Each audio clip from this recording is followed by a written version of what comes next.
Welcome to Stuff and Whiskey. I'm Josh. And I'm Erin. And today's head-to-head was between George T Stagg and Jack Daniel's Barrel Proof. Is Jack Daniel's Barrel Proof better than Stagg?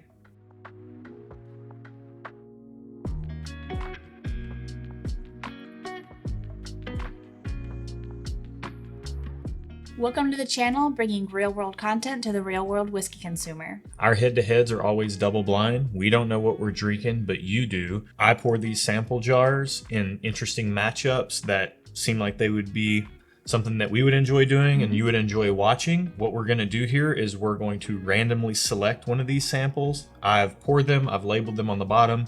Erin has then completely mixed them up. We've set them out here. She doesn't know what she's mixing up. We're going to run a randomizer to see which one of these pairs we are going to drink today from our blind sample pool. And Number one. So we're going to get these poured. We'll be right back with our first impressions on glass one.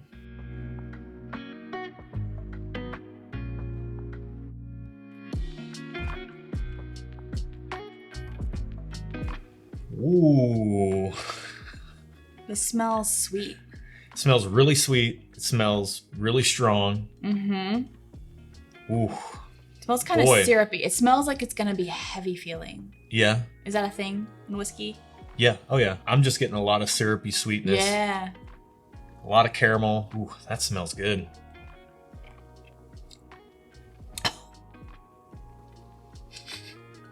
It's like sweet with a punch. Yeah, that's not as... It's like a toddler. Really, really sweet, and then one day they'll just come up and punch you. That's an interesting analogy. That's what it feels like. I just drank a toddler. I was about to say that it wasn't as strong as I thought it was going to be off of the nose, but it's still going. Yeah. It's still going. That's really good. It is sweet. It is... At first, it's very sweet. It's bold. There's not a lot of spice to it. It's all just sweetness. Punch. Tons of It's caramel, sweet tons of vanilla. and then punch. Like, it's not like a cinnamon. Sometimes, like, when I think of spice, I think of like cinnamon or like Red Hots or something. Yeah. I'm not getting that, but it's like a something. It's like very, very syrupy sweet. Yeah, syrupy sweet. Just classic bourbon flavors. Caramel, vanilla, oak. And it's like, you think I'm nice, but I'm really not. That's what I'm getting. That's strong. For its proof, I find it to be really approachable. It's very balanced. I'm trying to like talk right now, and it's like I'm feeling it. You said for its proof. Do you think this is high proof? Oh yeah. Yeah. Yeah, this has got to be barrel strength. I'm sure. Really? 120s, maybe even 130s, but it's really balanced. It's really, nothing's standing out. There's not any sharp edges. This is a well-crafted bourbon right here. Packs a punch. That is very good. It does pack a punch. It packs a lot of flavor is what I'm getting out of it. And it's all those classic bourbon flavors. Caramel, vanilla, brown sugar, oak, and everything is so well balanced. Yeah. And it is just, it's a big bourbon right there. It's right there. That's a big bourbon. It's a big one. All right. That's our first impressions for glass one. Let's get into glass two.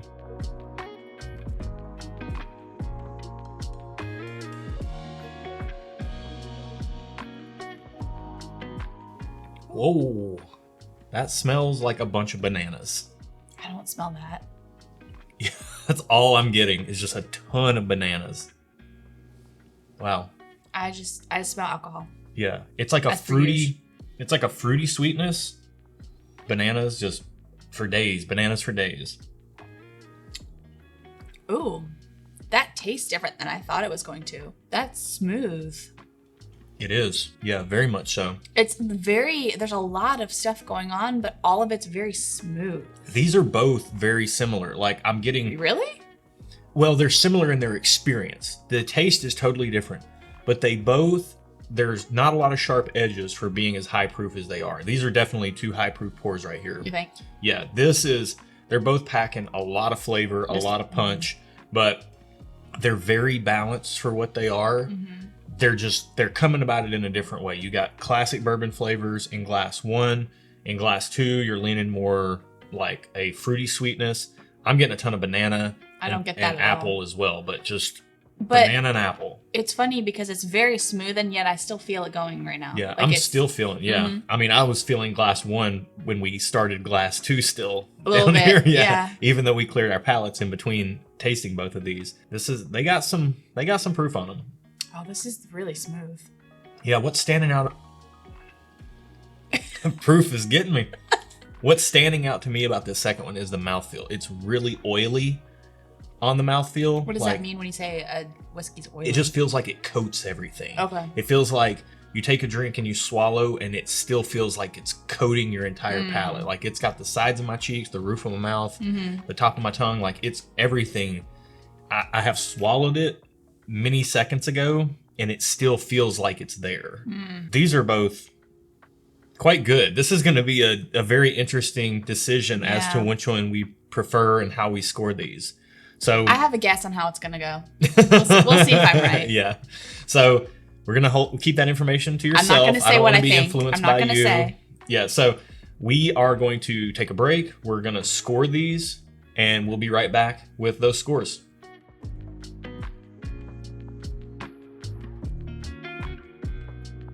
So our tasting scores are all on a super simple thumbs up system. 1 thumb equals 1 point. 2 thumbs equals 2 points. Just okay is worth half a point. Thumbs down, no points for that. We grade on 5 categories. The first 3 are tasting categories of the nose, the flavor, and the experience. We're going to do those right now before finding out what these are. The other 2 categories are price and availability, which is what we call our retail score, and then whether or not we would buy it again, which is what we call our consumer score. That's the retail and consumer side of the equation, respectively. Yep.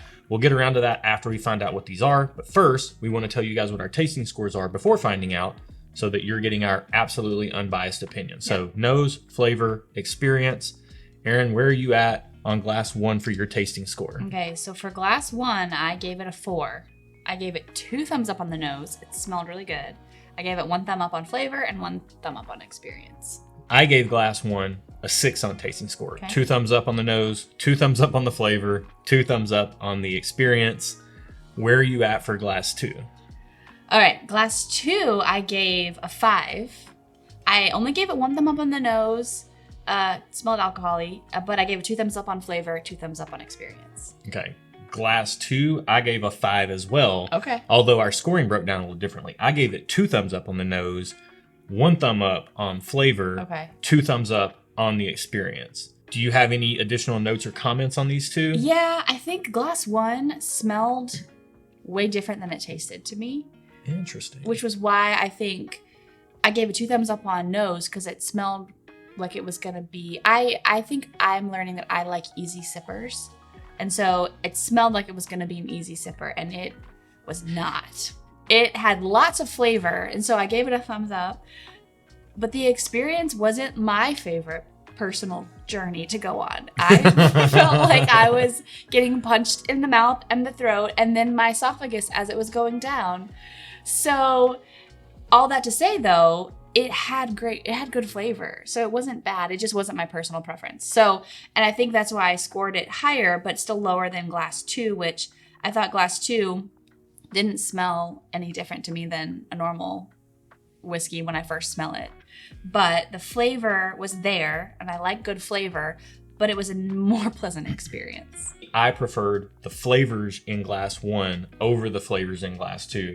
Once we took some time with them, this was really interesting, because the fruitiness that I was getting in glass 2, I feel like started to influence what I was tasting in glass 1. And that's something that happens, like what you drink prior, what you eat prior, all that stuff, even the day can have an influence on your palate. So whereas glass 1 tasted like really classic bourbon flavors amped up, after tasting glass 2 and then going back to glass 1, I started to get a lot more fruity sweetness in glass 1. Interesting. So my notes on glass 1 were that it was classic bourbon on the nose. After getting into glass 2 and then going back to glass 1, it went faintly sweet on the nose. It started leaning towards the fruity side.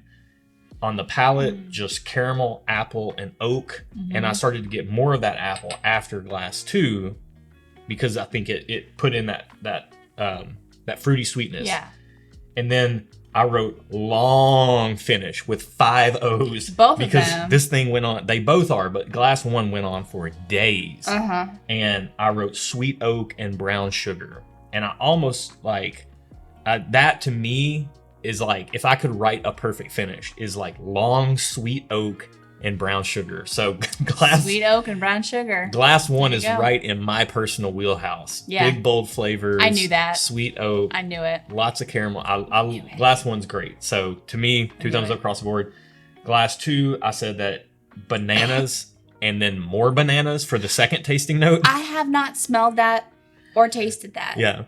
I got that on the nose, and then I wrote also apples. And I said it's interesting. You said glass 2 was more alcoholic on the nose to you. At first. I wrote that glass 2 was less astringent on the nose. Well, and for me, it was my first impression. Like, Yeah. I'm realizing my nose takes a while to kind of warm up. And so Yeah. smelling it now, it's less astringent. But Yeah. going in first, Yeah. it was like super, astringent on the nose. But now it's a little less. Yeah. Whereas this one at first was like, sweet. I smelled it, the sweetness right Just away. all the sweetness, Yeah. yeah. So bananas, apples, and less astringent on the nose in comparison to glass 1. On the palate, with the flavor profile of this, I just wrote bananas, but the bananas did soften after going back and forth with both glasses on the palate. Okay. And it turned into a lot of oak, just bananas and oak. And it actually went more astringent. So more astringent on the nose, more astringent on the palate for Interesting. me. And glass 1 had a little bit more complexity going on, whereas glass 2, it was just kind of bananas and oak. And that oak kind of took over, but it's a nice oak. So Yeah. it's really good. I can't wait to find out what these two are. Yeah. Your scoring, you have a 4 and a 5 for tasting scores. So your preference is to glass 2. Yep. I'm a 6 and a 5. My preference is definitely to glass 1. And that is exactly how I thought it was going to go. She said she knew. She knows how I think. No. Yeah. So, all right. Let's find out what these 2 pours are. Okay. It's reveal time. Okay. This is our favorite part. So, All right. I'm ready. You're gonna Tell me the pull- numbers. You're going to pull up the key. Yep. Glass 1 is number 20, and glass 2 is number 21. So 20 and 21. Don't look. I'm going to tell you. Okay, so 20. Glass 20 or glass 1, number 20 in our blind sample pool. Son of a gun. This checks out. Okay. Glass number 1 is George T Stagg, 130.4 proof, and it's about $100 in our market. Wow. Okay. Glass 21, which is glass 2, Yeah. Jack Daniel's barrel proof, 130.3 proof, about $70 in our market. Wow. Okay. So this is fascinating. First off, let's talk about why this is an interesting matchup. Yeah. Okay. This was entered into our blind sample pool because George T Stagg is unobtainium. It's impossible to get your hands on. Yeah. I happened to get very lucky and get this bottle in a raffle. So even though it's $100, it's very hard to get. Yeah. The only way I got this was that a local store was running a raffle. I got a ticket. It hit on George T Stagg. I was able to purchase it. It's a $100 bottle. They charged me $10 extra. So I was happy to pay $10 extra for George T Stagg.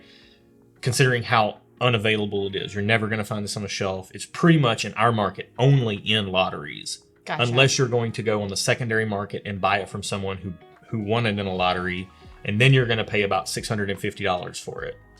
Okay? Insane. So Jack Daniel's Barrel Proof in our market, I mean, we're in Nashville, Tennessee. We're not far from Jack Daniel's here. This is a very readily available product. Their Barrel Proof offering. 130.4 proof, 130.3 proof. They're right there in lockstep in proof.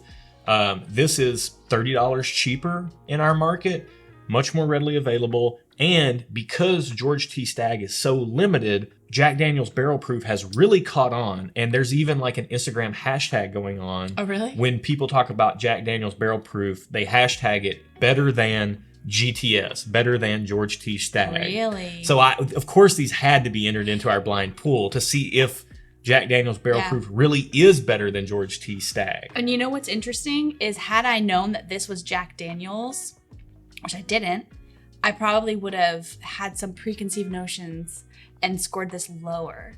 Because in our area, Jack Daniel's is kind of like seen as like what you drink when you're in college. Yeah. And then you grow up and you drink real whiskey. But I'm this finding also, I like it. This is also a lot different than the regular Jack Daniels. Correct. This is aged longer. Correct. This is much higher proof. But there's still a preconceived notion about that brand as a whole. Sure, and that's why we do this blind, to remove all that bias. Yeah. Because we don't want to be influenced even by the label on the bottle. Like, we want to erase all that, so you're getting our honest opinions. Yeah. Now, the other reason this is fascinating and why I reacted the way I did when you told me what these are is because both of these have popped up in prior blind head-to-heads.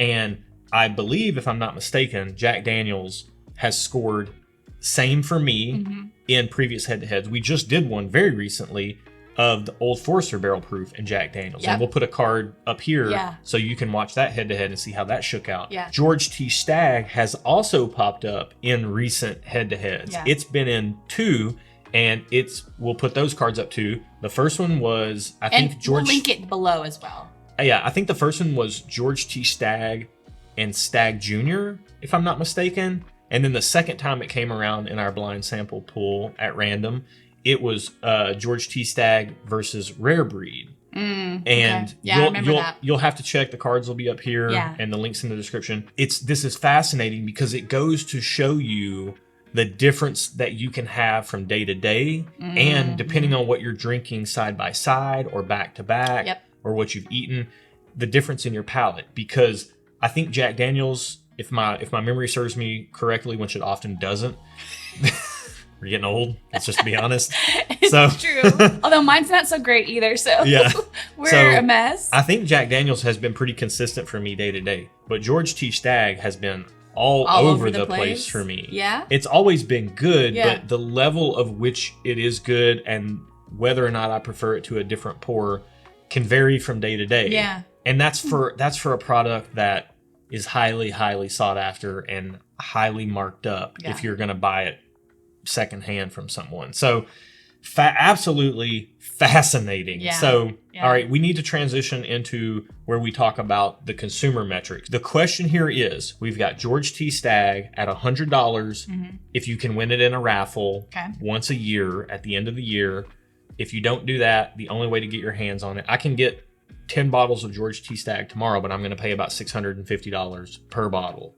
Or I'm going to have to wait, and I might get lucky once in 3 or 4 or 5 years to get a bottle in a lottery. Okay. If that. If you want a bottle of Jack Daniels barrel proof in our market, you can just go buy one from almost any store for $70. Okay. So we're going to do retail score based on price and availability, and then consumer score based on whether we would buy it again or not. Okay. So Erin, where are you at for retail and consumer scores on Glass 1 George T Stagg? Okay. Since there seems to be 2 different markets for it, like the retail, if I can get it for $100, I would give it a just okay, because it's $100, which is kind of expensive. But if I can get it at a store for $100, I would give it a just okay.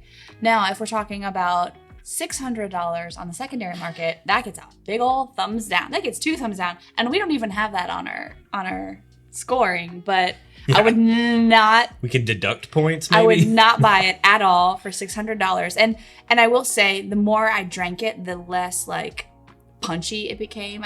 You kind of get acclimated to it, but I still would not pay $600 for it. Would you buy it again or not?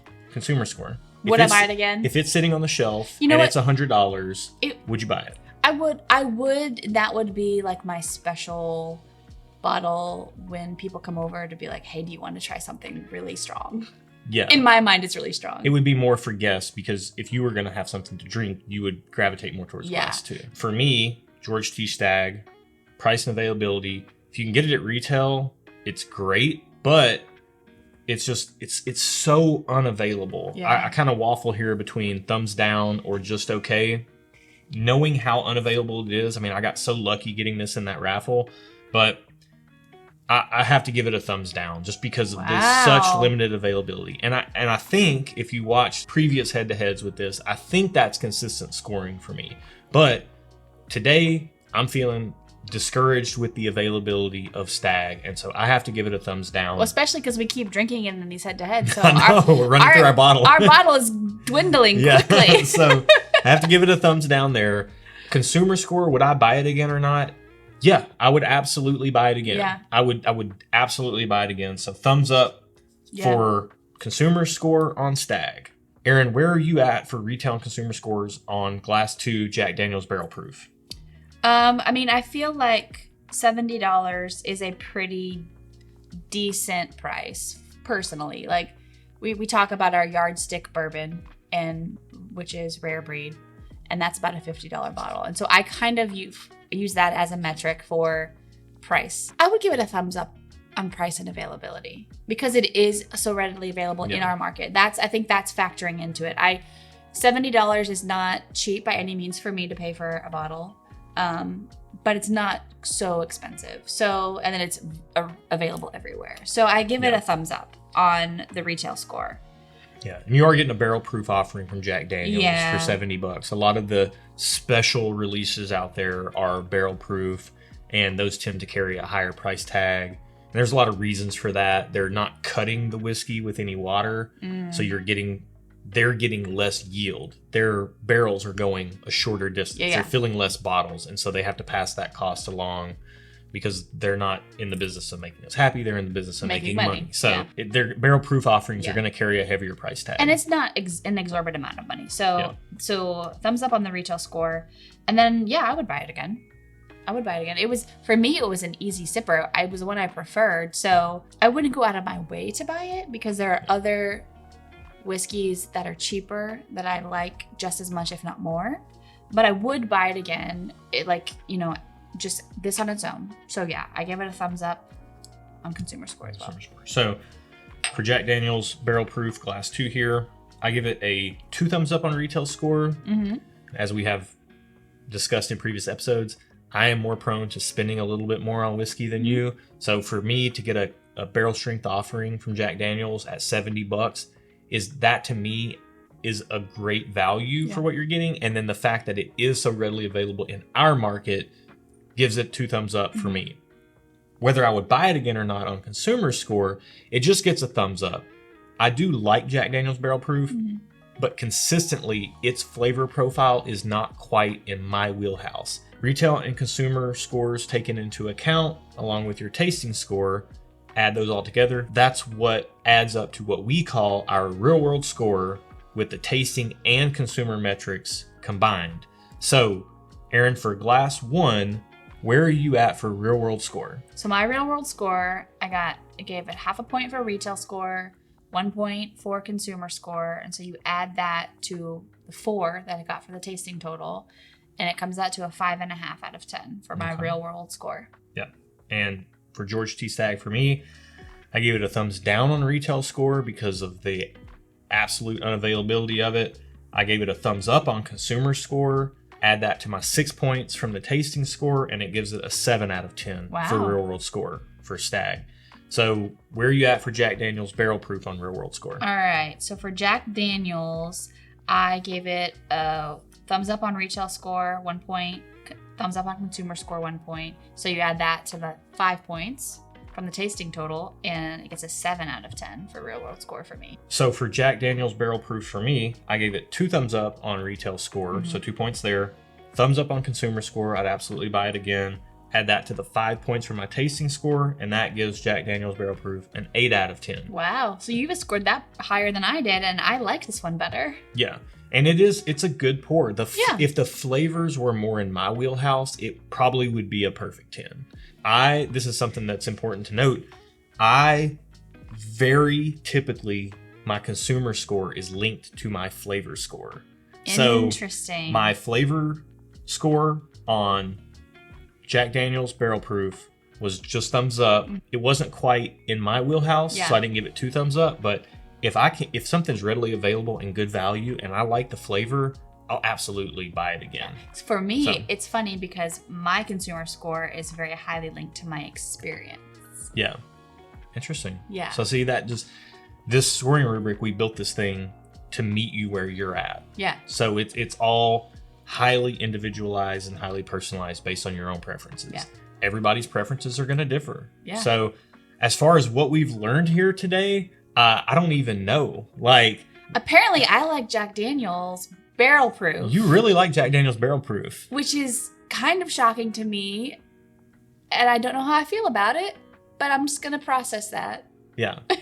For me, Stagg seems to be all over the place. Yeah. Like sometimes I really like it. There's times when I try it against other things where it may not fare as well. It seems to really depend for me on George T Stagg. Yeah. Jack Daniel's barrel proof, if the flavors were more in my wheelhouse, I would be ecstatic, but it's just not quite what I'm looking for. I like those deeper, darker, richer flavors. Yeah. And it leans way more towards the bright and fruity side. So it's just, Yeah. Unfortunately, it's not for me. I wish it were because I could get my hands on it. Yeah. It's enjoyable, but it's something I would more share with guests than I would just sit around and drink by myself. So, which is the opposite for me. I would share this with glass 1 with guests. Yeah. And drink glass 2 by myself. Hope you guys enjoyed this. We'll be back next week with another head-to-head just like this. Yep. Aaron, take us out of here. Well, if you did enjoy this video, please hit that like button. It really helps us out and pushes this content out to more people. And if you want to keep seeing content from us, then hit the subscribe button. And then if you want to take it the extra step, hit that notification bell and you'll be notified when we post another video. You're an overachiever at that point. I mean, A+ student. Yeah. And if you like these blind tastings that we do and the way in which we do them, then check us out on Patreon. Yeah. That link is in the description below. Patreon.com/stuffandwhiskey. We love blind tastings, going back to back like this and removing all the bias. So we have built a couple of the top Patreon tiers to get a blind tasting kit in your home, sample bottles, instructions, scoring rubrics, the whole 9 yards, so that you can do exactly what we're doing and find out what your preferences are. Yep. If you're so inclined to support, then by all means, that's your avenue to do so. But we're going to continue to bring videos like this to you every week, completely free, and hope you enjoy. Till next week, guys. Cheers. Welcome to Stuff and Whiskey. I'm Josh. And I'm Aaron. And today's head-to-head was between George T Stagg and Jack Daniel's Barrel Proof. Is Jack Daniel's better proof?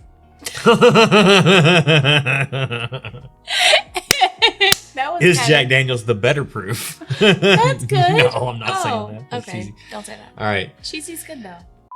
I purposely don't look at your sheet. I want to find out with the viewer. Okay. So you don't have to turn it face down. I mean, I just don't want you to cheat. I'm not.